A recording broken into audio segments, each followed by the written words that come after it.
National small scale industries day के अवसर पर आज हमारे साथ उपस्थित हैं राष्ट्रीय व्यापार मंडल के अध्यक्ष श्री के शर्मा जी।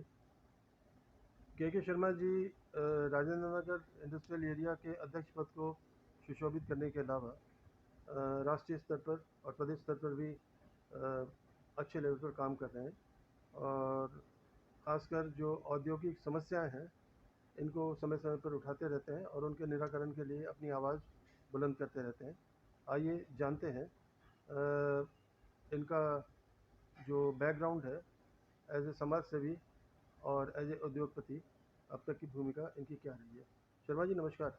नमस्कार सर। ये बताइए कि आप यहाँ अध्यक्ष पद पर कितने समय से हैं? मैं पंडित के शर्मा, राष्ट्रीय कार्यकारी अध्यक्ष राष्ट्रीय व्यापार मंडल, अध्यक्ष राजेंद्र नगर इंडस्ट्रियल एसोसिएशन। मैं यहाँ पिछले 8-10 साल से अध्यक्ष पद पर हूँ। अच्छा। और पिछले 3 साल से मैं राष्ट्रीय व्यापार मंडल का कार्यकारी अध्यक्ष हूँ पूरे इंडिया का। अच्छा। आप आज यहाँ आए, सबसे पहले मैं आपको धन्यवाद करता हूँ। और सभी स्मॉल स्केल इंडस्ट्रीज के या व्यवसाय के जो भी उद्योगपति, जो भी व्यापारी हैं, मैं उनको small scale industry per day पर शुभकामनाएं देता हूं, बधाई देता हूं जी। अब मेरा अपना दायित्व है, हमारे इंडस्ट्रीज के लोग, हमारे एरिया के लोग, हमारे स्टेट के लोग, हमारे पूरे भारत के लोग जो भी स्मॉल स्केल बिजनेस करते हैं, स्मॉल स्केल इंडस्ट्री जिन्होंने लगाई हुई है, आज की तारीख में समस्याओं के अलावा कुछ काम नहीं है। जी। हर आदमी समस्या, किसी ना किसी समस्या से उलझा हुआ है। जी। हम लोग प्रयास करते हैं, हम लोग नीचे स्तर पर भी जाते हैं, ऊपर के स्तर पर भी जाते हैं, लेकिन समस्याओं का निवारण कहीं भी नहीं हो रहा है। तो शुरुआत लिपापोती हो रही है। शुरुआत यहीं से करते हैं जहां बैठे हुए हैं।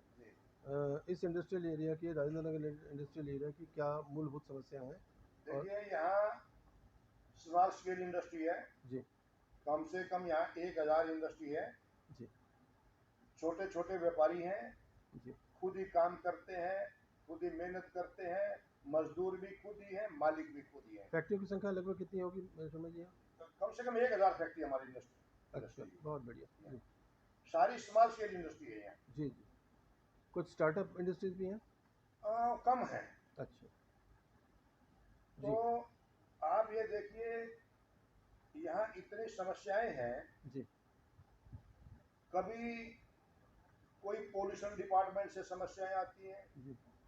कभी कोई जीएसटी की समस्याएं आती हैं जी। कभी कोई, अब एक नया डिपार्टमेंट जो है जी। जो कर दिया इन्होंने, एनजीटी। जी। इन्होंने तो सिर्फ व्यापारी को समस्याएं देने के अलावा इनका कोई काम नहीं है जी। इनका काम ही व्यापार को बंद कराना, फैक्ट्री को बंद कराना जी। और व्यापारियों को परेशान करना, मजदूरों को घर बैठाना, वो एनजीटी का मेन उद्देश्य है जी। तो ये जो इनकी तरफ से जो प्रतिबंध वगैरह लगाए जाते हैं या जो नियमावली आप पर आपके अनुसार जो थोपी जाती है, क्या उनके लिए जो यहाँ का वातावरण है, जो औद्योगिक वातावरण है, क्या उसके लिए तैयार है?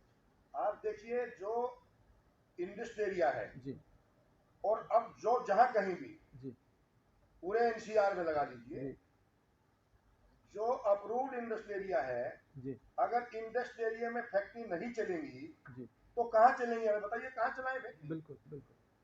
जो अब इन्होंने अप्रूव करके दिया हुआ है, इंडस्ट्री एरिया है। अब ये लोग कहते हैं कि यहाँ रेजिडेंस आ गए नजदीक में। अरे भाई, जो कॉलोनाइजर है, जिन्होंने कॉलोनियां काटी हैं, जिन्होंने हाउसिंग ग्रुप बनाए हैं, तो क्या उनको दिखाई नहीं देता था कि यहाँ फैक्ट्री एरिया है?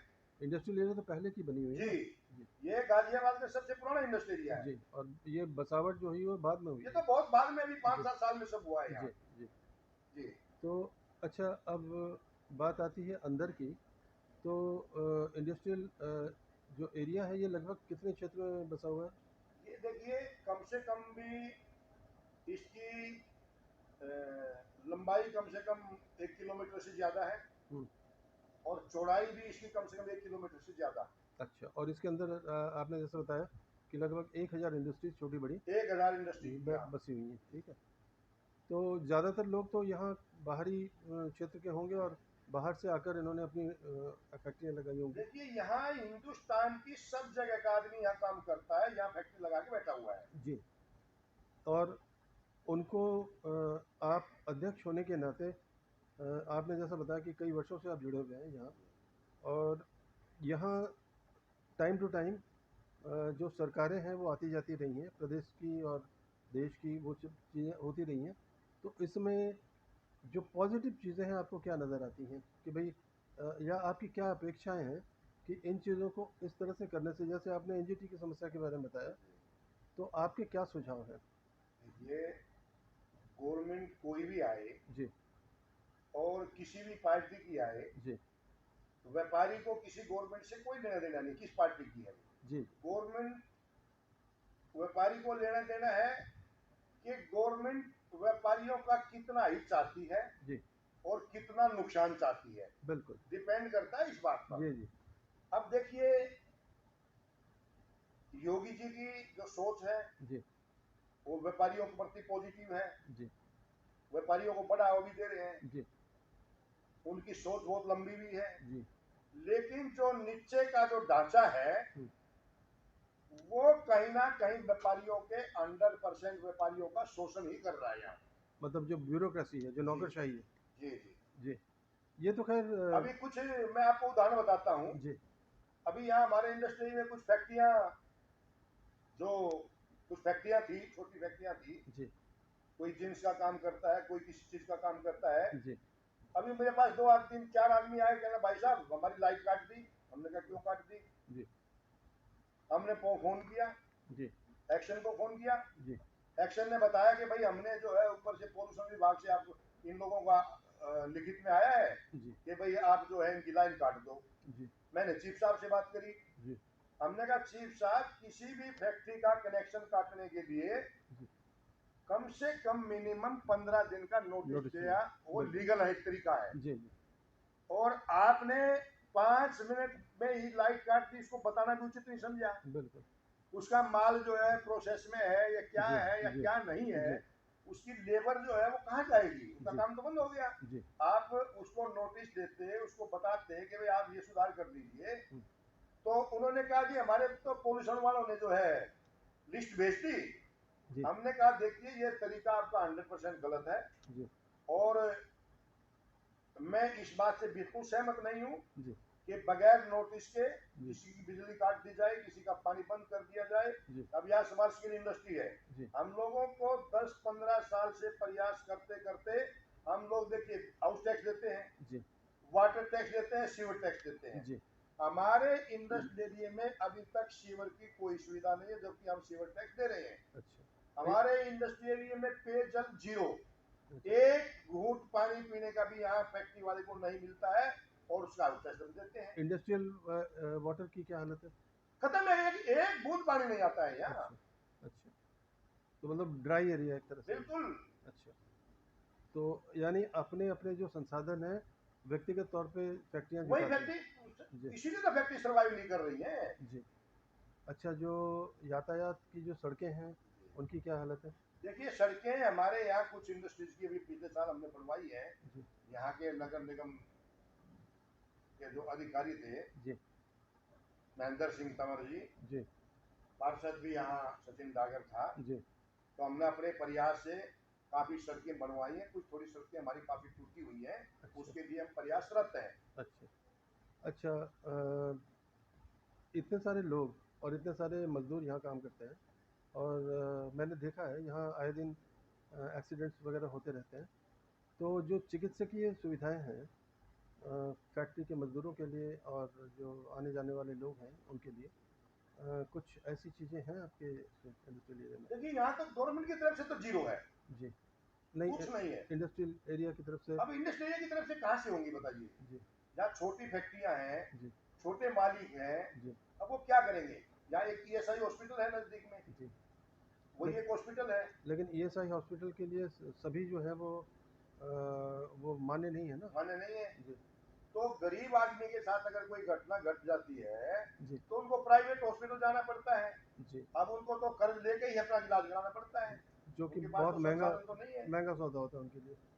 प्राइवेट हॉस्पिटल जाना बहुत महंगा बहुत सौदा महंगा, होता है। जी। बहुत महंगा, और नॉट अफोर्डेबल। अक्सर जो है गरीब मजदूर जो है वो इस स्थिति में नहीं होते कि जी प्राइवेट जी हॉस्पिटल को जी। अफोर्ड कर सकें।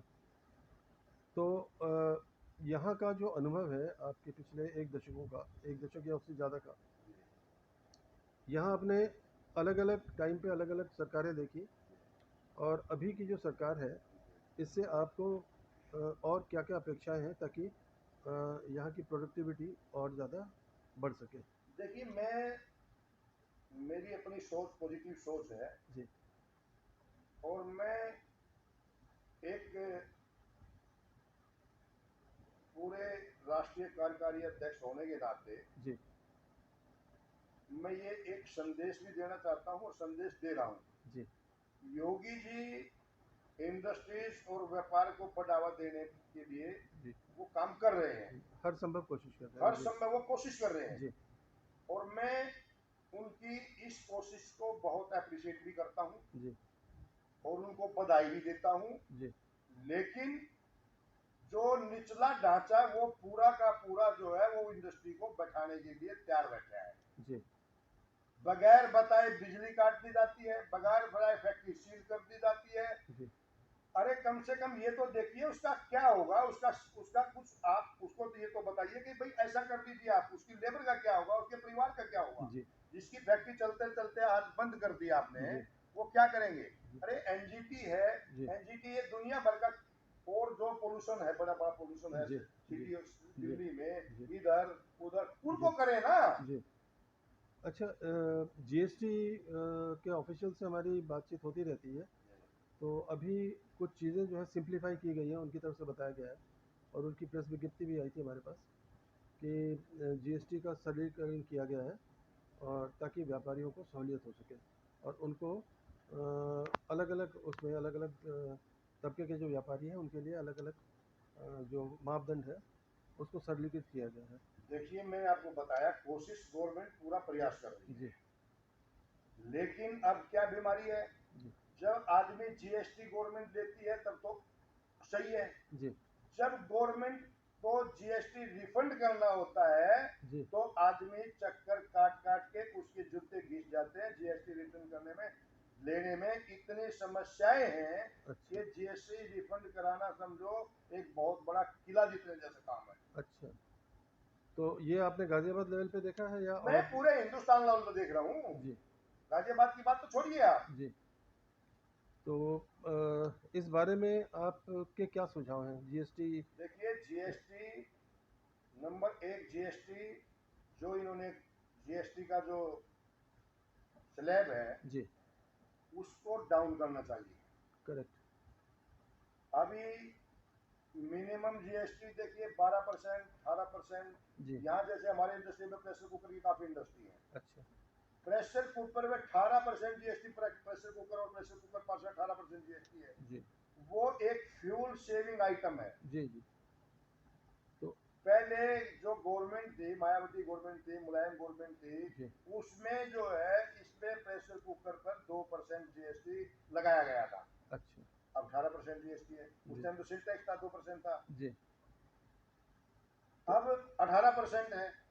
अब ये कहीं ना कहीं आकर के जो इसका बोझ एक पड़ेगा, हम्म, एक कंज्यूमर जो प्रेशर कुकर लास्ट में खरीद के जाएगा हम्म। उसी में पड़ेगा ना। नहीं, ये जो आप बता रहे हैं ये वैट के टाइम की बात बता रहे हैं या उसके बाद की बात बता मैं रहे अभी देखिए, पहले तो वैट था 2% हैं? था जी प्रेशर कुकर, जी। अभी जीएसटी 18% है। अच्छा। तो एक तो ये हो गया, बाकी जो दूसरे जो प्रोडक्ट हैं, जैसे आपने जींस फैक्ट्री का जिक्र किया। जींस फैक्ट्री में अक्सर ये देखा गया है कि इन इसकी जो धुलाई है या इसकी जो मैन्युफैक्चरिंग है उसमें काफ़ी जो हाईली पॉल्यूटेड जो केमिकल्स होते हैं उनका इस्तेमाल किया जाता है, और उसको यूं ही नाली में बहा दिया जाता है।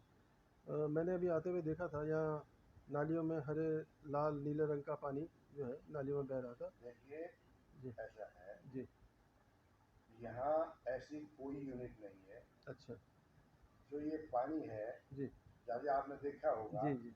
कोई कपड़ा धोता है घर में जी। या फैक्ट्री मजदूर लोग रहते हैं, जी। जी। कोई खाना डाल देता है जी। नालियों में अब सीवर तो है नहीं यहाँ। जी। जी। जी। तो ये सारा इस तरीके से है। अब अच्छा। क्योंकि देखिए जो आदमी काम कर रहा है, जी। अब जिन्होंने पोल्यूशन के वो लगा रखे हैं, जी। ट्रीटमेंट प्लांट लगा रखे हैं, जी। उनमें इतनी फॉर्मेलिटियां कर दी है, इतना काम कर दिया, आदमी वो फैक्ट्री चलाने में जी। सक्षम नहीं है। जी। जिस हिसाब से काम हो रहा है, जी। इस हिसाब से इधर योगी जी हम्म। फैक्ट्रियों को बढ़ावा दे रहे हैं, जी। इधर जो है उसके जो निचले ढांचा जो है जी। वो फैक्ट्रियों को बंद कराने का काम कर रहा है। मतलब कागजी कार्रवाई ज़्यादा हो गई है ना। हाँ जी, और उसका असर जो है आपके अनुसार उसकी प्रोडक्टिविटी पे पड़ता है, बहुत फर्क पड़ता है, उसकी उत्पादन क्षमता में पड़ता है। बहुत फर्क पड़ता है। भाई एक फैक्ट्री का मालिक अगर अपना सारा समय कागजों को पूरा करने में लगा रहेगा तो वो फैक्ट्री पे कैसे ध्यान दे पाएगा, और फिर उसका असर प्रोडक्शन पे ही पड़ेगा। जी, कुकर फैक्ट्री की आपने बात बताई, तो जीएसटी जैसे आपने बताया कि 2% से बढ़ा करके 18% कर दिया गया है, तो इसका उसके कॉस्ट ऑफ प्रोडक्शन पर भी असर पड़ता होगा, और बहुत बड़ा फर्क पड़ता है। अल्टीमेटली कुकर जो है एंड यूज़र तक जाकर महंगा बिल्कुल। मिलता होगा। मतलब 500 रुपये का कुकर 700 रुपये 800 रुपये का तो पड़ता होगा। मेरी तो माननीय वित्त मंत्री भारत सरकार से प्रार्थना है, जी। हाउस होल्ड जितने भी आइटम है, प्रेशर कुकर है, गैस चूल्हा, ये सब जो चीज़ें हैं, जी। बर्तन है, जी। यूटेंसिल्स का जो भी सामान है, जी। इसको जीएसटी फ्री कर देना चाहिए, जी। या मिनिमम या जीएसटी। मिनिमम जी। 2% से ज़्यादा जीएसटी नहीं होनी ये चाहिए। नहीं होना चाहिए। जी। तो मेरी ये भारत सरकार से ये अच्छा। प्रार्थना भी है, जी। और मैं चाहता हूँ ये बात आपके माध्यम से मेरी ये बात वहाँ पहुँचे। जी। अब क्योंकि मैंने पूरा हर स्टेट में जाने का मौका मिलता है जी। राष्ट्रीय अध्यक्ष होने के नाते, जी। उत्तरांचल भी जाता हूँ, पंजाब भी जाता हूँ।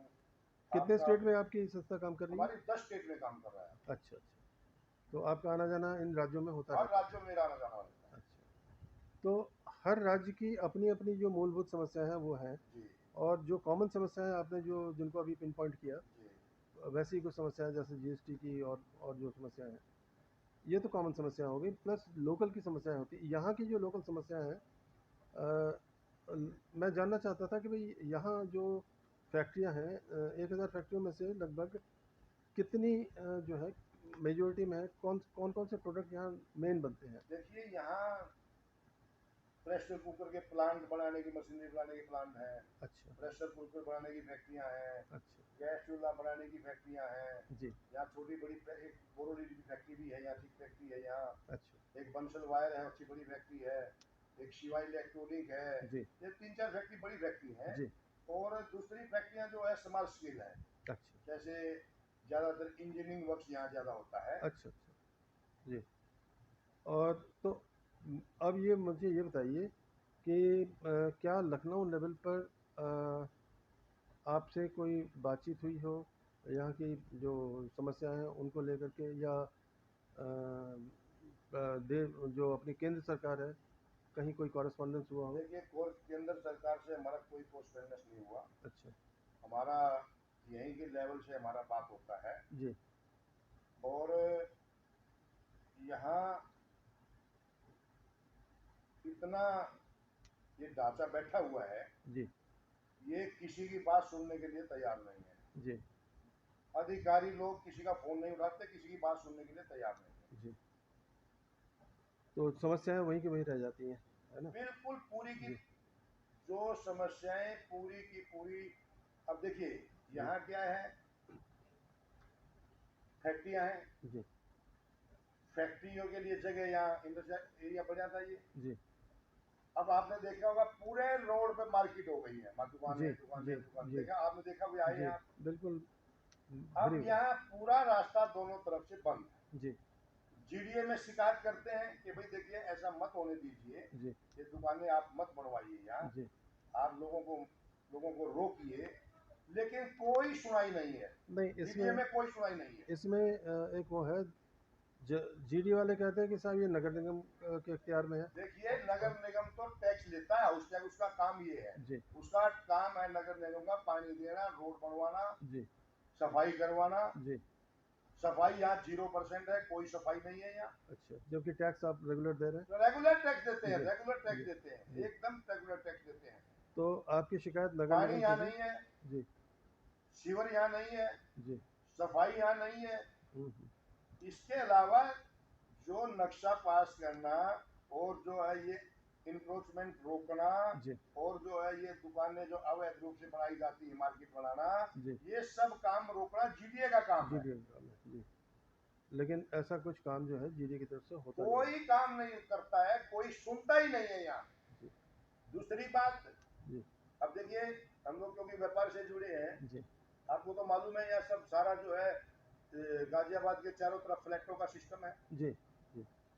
अब जैसे हमारा राजेंद्र नगर है, देखिए जी। एकल इकाई के लिए प्लॉट काटे गए थे जीडीए की तरफ से। जी। जी बिल्कुल। इसके बाद ये हुआ कि वहाँ फ्लैट बनने शुरू हो गए, जी। एक एक प्लॉट में 24 फ्लैट बन रहे हैं। बिल्कुल बिल्कुल। आप जाके देख सकते हैं, जीडीए के अधिकारियों जी। को जाके दिखा सकते हैं। जी। अब इसके बाद जीडीए ने क्या किया अभी लेटेस्ट 1-2 साल में जी। कि भाई बड़े प्लॉट में पार्किंग +4 अलाउ कर दिया। अलाउ कर जी। दिया। अब उसमें क्या हो गया है, पार्किंग नीचे थोड़ी सी उठा करके दे देते हैं, जी। नीचे बेसमेंट का नक्शा पास करा लेते हैं, उसको पार्किंग बना देते हैं, 5 फ्लोर ऊपर बना देते हैं। जी।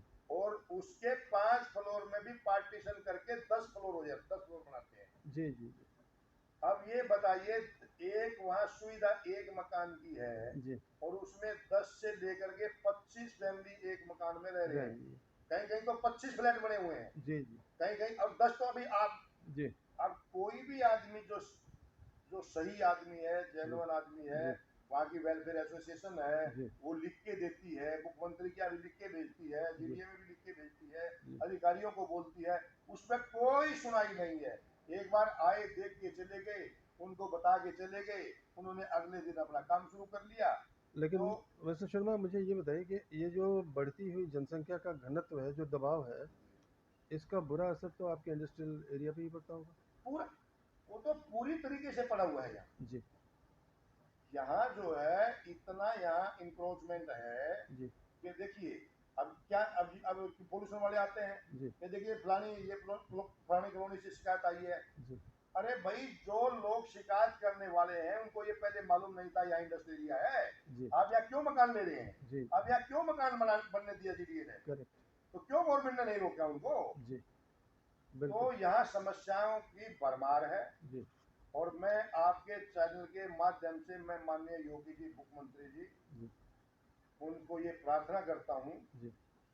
आप जिस लाइन पर काम कर रहे हैं आप बधाई के पात्र हैं, आपको बहुत बहुत बधाई है। जी। लेकिन आप इस प्रोजेक्ट को, इस काम को धरातल पे लाने का काम करें। आप ब्यूरोक्रेट पर नकेल डालें ताकि लोगों का भला हो सके और लोग राहत की सांस ले सके और व्यापारी जो है अच्छी तरह काम कर सके और देश की प्रगति में अपना सहयोग दे सके। शर्मा जी, आपने अपना कीमती समय हमें दिया, आपका बहुत बहुत धन्यवाद। नमस्कार।